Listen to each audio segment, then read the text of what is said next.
देखिए, मैं किसी को भी क्लीन चिट नहीं दे रही। सच्चाई तो ये है कि मेरे को अरविंद केजरीवाल जी के ड्राइंग रूम में बहुत बुरी तरीके से लातों और घूंसों और थप्पड़ों से मारा गया। मेरा चीर हरण तो मेरा उस घर में हुआ और चरित्र हरण मेरा रोज चलाया जा रहा है। अरविंद केजरीवाल जी के सबसे बड़े राजदार और सबसे करीबी आदमी इस वक्त विभव कुमार हैं। इस पूरे प्रकरण में अरविंद जी उस आरोपी को पूरी तरीके से बचाते हुए दिख रहे हैं। मैं बोल रही हूँ, मेरा पॉलीग्राफ टेस्ट करा दीजिए, मेरा नार्को टेस्ट करा दीजिए, मेरा जो टेस्ट कराना है करवा लीजिए। बिल्कुल 2 वीडियो सोर्सेज हैं और ये जो सेकंड वीडियो है मैं इसी का बता रही हूँ आपको कि वो वीडियो एक्चुअली पूरी वीडियो है, वो 8, 9, 10 मिनट की वीडियो है। जब मैं वापस आके बैठी जब मैं सोफे पे दोबारा आके बैठी और मैंने 112 नंबर कॉल करा, ये बाहर गया, ये सिक्योरिटी वालों को लेकर आया। जब सिक्योरिटी वाले वहां आए तब वो वीडियो लेना शुरू करा है। जब मुझे मार पिटाई कर रहे थे तो वो अकेला था कमरे में, तो वो वीडियो कैसे ले सकता है? मुझे बताया गया था कि अरविंद केजरीवाल जी घर में हैं और वो मुझसे मिलने आने वाले हैं और मैं बहुत ज़ोर ज़ोर से चीख चीख के हेल्प मांग रही थी, लेकिन कोई मदद के लिए नहीं। मैं निर्भया की मम्मी से मिली थी और उन्होंने एक बात बोली थी जो मैं ज़िंदगी में कभी नहीं भुला सकती। उन्होंने मुझे ये बोला था कि कभी कभी मुझे ऐसा लगता है कि अच्छा हुआ मेरी बेटी अब दुनिया में नहीं है, क्योंकि जो इस देश में न्याय पाने की जिल्लत है ना, कम से कम वो तो उसको नहीं देखनी पड़ रही। निर्भया से भी पूछा गया था कि तुम बस में क्यों गई, ऑटो में क्यों नहीं गई, रात में क्यों गई, दिन में क्यों नहीं गई, वो लड़का कौन था। तो इस तरीके की जो विक्टिम शेमिंग है ये हर लड़की के साथ होती है, ये कोई नई बात नहीं है। अब जो उनके सवाल हैं वो ये कहते हैं कि सीसीटीवी फुटेज में तो देखो कैसे चल रही है, सीधी चल रही है, वो जो एडिटेड वीडियो है उसमें तो देखो आराम से बैठी है। तो मुझे एक बात बताइए, जब आपके साथ मार पिटाई होती है तो आपका फर्स्ट रिएक्शन क्या होता है? You are very agitated. Obviously there is pain, but there is agitation which takes you over. There is a very high adrenaline also running through your body. आपको अगर कोई गोली भी मार दे तब भी आप उठ के भागते हो, क्योंकि आपको अपने आप को बचाना भी है और आपको न्याय भी पाना है।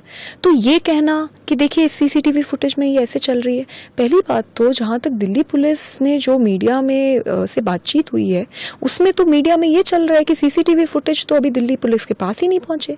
तो क्या ये सीसीटीवी फुटेज बिल्कुल करेक्ट है? क्या ये डॉक्टर्ड है? And on top of it मैं अभी चल रही हूँ और 4 दिन बाद मैं लिम्प कर रही हूँ।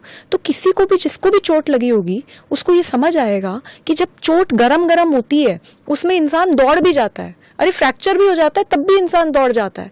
और जब वो चोट सेटल करती है और जब आप एक्चुअली रियलाइज करते हो कि आपके साथ क्या हो गया, मतलब तब जाके वो दर्द उभर के आते हैं। तो ये कहना कि वो तेज चल रही थी फिर बाद में वो देखो लिम्प कर रही है, मुझे लगता है इससे बुरी विक्टिम शेमिंग क्या हो सकती है। दुख इस बात का है कि दिल्ली की महिला मंत्री ये कहती हैं कि देखो इसके तो कपड़े नहीं फटे, देखो इसके तो सर नहीं फूटा, तो बस अब इसी की कसर रह गई थी, वो भी करवा देते। And on top of it मैंने कब एफआईआर में कह दिया कि मेरे कपड़े फट गए? मैंने कब एफआईआर में कहा कि मेरा सर फट गया जी, मैं खूनम खून हो गई? एग्जैक्टली जो मेरे साथ हुआ है वर्ड टू वर्ड बिल्कुल मैंने वही लिखा है। मैंने ना आगे लिखा ना पीछे लिखा। और मैं अगर गलत हूँ, मैं बिल्कुल तैयार हूँ, मेरा पॉलीग्राफ टेस्ट मैं चाहती हूँ कि पुलिस करे, उससे सब क्लियर हो जाएगा। मैं बिल्कुल चाहती हूँ कि पुलिस मेरा पॉलीग्राफ टेस्ट कर ले, क्योंकि मैं इस आरोप के साथ कैसे जिंदा रहूं जिस लड़की ने हमेशा और लड़कियों को हिम्मत दी लड़ने के लिए, आज उसी को तुमने पूरी दुनिया के सामने ऐसे दिखाया कि ये तो झूठे आरोप लगाती है। तो मैं इसके साथ कैसे जिंदा रहूं? ये तो पूरे विमेन्स मूवमेंट के कॉज के लिए बहुत बड़ा धक्का है। देखिए, अगर मेरी राज्यसभा की सीट उनको वापस चाहिए थी, अगर वो प्यार से मांगते तो मैं जान दे देती। एमपी तो बहुत छोटी बात है। और मेरा अगर आप पूरा करियर देखेंगे तो मैंने कभी भी कोई भी पद की लालसा नहीं दिखाई अपनी ज़िंदगी में। 2006 में इंजीनियरिंग की नौकरी छोड़कर मैं तब जुड़ी थी जब कोई जानता नहीं था किसी को। 3 लोग थे ले दे के, उनमें से मैं एक थी। तो मैं तब से काम करती आ रही हूँ, ज़मीन पे काम करती आ रही हूँ। 2006 से लेके 2012 तक मैंने सारे ऑपरेशंस रन करे हैं। I was absolutely the most important part of those 3 or 4 people. मेरे को एमपीशिप की कोई लालसा नहीं है। ये मुझे प्यार से बोलते तो मैं हर हाल में रिज़ाइन कर देती, मुझे कोई समस्या नहीं है। मुझे नहीं लगता कि कोई पद में मैं बंधी हूँ। मेरे को लगता है कि मैंने बहुत काम किया है और मैं काम बिना पद के भी कर सकती हूँ। लेकिन जिस तरीके से इन्होंने मुझे मारा और पीटा है, अब चाहे दुनिया की कोई शक्ति लग जाए, मैं किसी भी हाल में रिज़ाइन नहीं करूँगी। मुझे पता चल रहा है, मुझे बताया जा रहा है कि इसी वजह से मुझे कैरेक्टर असैसिनेशन करा जा रहा है, विक्टिम शेमिंग करी जा रही है। मैं बिल्कुल रिज़ाइन नहीं करूँगी। I am the youngest woman parliamentarian in the parliament right now and I will work very hard. मैं बहुत शिद्दत से मेहनत करूँगी और मैं एक आइडियल पार्लियामेंटेरियन कैसी होती है, मैं वो बन के दिखाऊँगी। देखिए, मैं किसी को भी क्लीन चिट नहीं दे रही। सच्चाई तो ये है कि मेरे को अरविंद केजरीवाल जी के ड्राइंग रूम में बहुत बुरी तरीके से लातों और घूंसों और थप्पड़ों से मारा गया और ये बात एमएलसी में भी निकल कर आई है। तो इतनी मेरे को, मतलब 4 दिन बाद मेरी एमएलसी हुई, उसमें भी मेरी इंजरीज निकल कर आई हैं। तो ऐसी सिचुएशन में जब मुझे इतनी बुरी तरीके से पीटा जा रहा है और मैं चीख चिल्ला के मदद के लिए मांग कर रही हूँ और मैं ड्राइंग रूम में ही हूँ और घर में और भी लोग हैं और कोई मेरे को बचाने नहीं आया, तो मैं कैसे किसी को क्लीन चिट दे सकती हूँ? नंबर 1। नंबर 2, जब जैसे ही मैंने कंप्लेंट फाइल करी, पूरी की पूरी पार्टी को मेरे खिलाफ उतारा गया। बार बार मेरा कैरेक्टर असैसिनेशन करा गया, बार बार मेरा विक्टिम शेमिंग करी गई। एडिटेड वीडियोस जो अब कहते हैं जी सोर्स ही नहीं है, उनको मीडिया में लीक करा गया। सीसीटीवी फुटेज बता रहे हैं कि गायब करे गए। वो जो आरोपी है उसको दोबारा क्राइम सीन पे बुलाया गया और फिर वो टैंपर करेगा एविडेंस और या नहीं करेगा, वो कैसे जा सकता है अगर कोई उसको अंदर ना आने दे? तो ये सीएम हाउस की बात कर रहे हैं हम। एंड ये भी पता है कि 2 महीने पहले उसका ही is no longer the PS. तो ऐसी थोड़ी ना, आप जाके देख लीजिए, कोई भी जाके देख लीजिए, क्या सीएम हाउस में कोई भी ऐसे घुस सकता है? भाई मैं भी अंदर तक अगर ड्राइंग रूम तक गई तो मेरे को एंट्री दी तभी तो मैं अंदर गई, नहीं तो मुझे गेट पे ही रोक देते, मैं गेट से ही चली जाती। जो फर्स्ट 2 कॉल्स हैं, पहली बात तो मुझे समझ नहीं आ रहा था कि मैं जब 112 नंबर पे कॉल कर रही थी वो वहीं खड़ा था। मैं बहुत एजिटेशन और डर में थी कि मेरा फोन खींचेगा और मुझे फिर पीटेगा। तो उसमें मैंने उस समय बहुत एजिटेशन में और बहुत डर में, and I was already in pen and trauma, तो मैंने 2 बातें बोली हैं। मुझे नहीं पता कि वो 1 बोली है 2 बोली है, मैं उसको लेके I am not very sure, क्योंकि मुझे ऐसा लगा, वही मेरे को लगता है, मेरे को ऐसा लगा कि शायद 1 कॉल मेरी लगी नहीं, मैंने इसलिए दोबारा बोला। बट उस समय मैंने यही बोलने की कोशिश की कि अरविंद जी ने विभव से मुझे पिटवाया, क्योंकि उस समय मुझे यही, उस वक्त I felt that. But at the end of the day today I have filed a proper complaint and उसके ऊपर इन्वेस्टिगेशन अभी चल रही है। और मैं अब इस बारे में कि मेरे को किसने पिटवाया, क्यों पिटवाया, कब पिटवाया, मैं अब इसके बारे में बात नहीं करूंगी, because there is an investigation that is on going and I would like to participate in it. Ma'am, ये जो मेरी ट्रोलिंग कराई जा रही है, जो विक्टिम शेमिंग कराई जा रही है, जो रोज रोज प्रेस कॉन्फ्रेंसेस करी जा रही हैं, वो मेरा कैरेक्टर असैसिनेशन करने के लिए करी जा रही हैं। और वो इसलिए किया जा रहा है जिससे कि मैं दबाव में आऊं और मैं अपना मैटर ख़त्म करूं। यही चीज़ 3 दिन तक मुझे डराया गया था कि अगर तुमने बोला ये तो बहुत बड़ी मशीनरी है, तुम्हें झूठा साबित कर देंगे, सब कुछ होगा, गलत वीडियोस आएंगी, सब कुछ बोला गया था। लेकिन मैं तब भी नहीं डरी और मैं आगे भी नहीं डरूंगी। मैंने जो बोला है, एक एक शब्द उस एफआईआर में बिल्कुल सच है।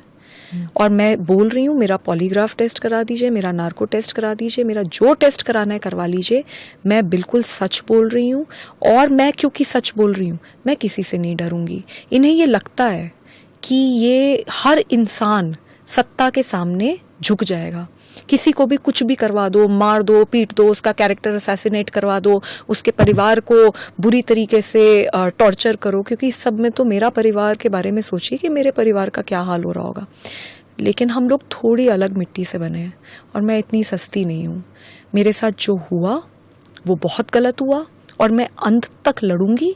और मुझे पता है इस लड़ाई में मैं अकेली हूँ, मुझे पता है मेरा कोई साथ नहीं देगा, मुझे पता है कि ये लड़ाई मुझे अकेली ही लड़नी पड़ेगी, क्योंकि मैंने सारे सर्वाइवर्स को देखा है, उनको अकेले लड़ते हुए देखा है, उनको वो हर दिन हर पल वो दुख और एक डेस्परेशन, एक हेल्पलेसनेस मैंने उनके अंदर देखी है।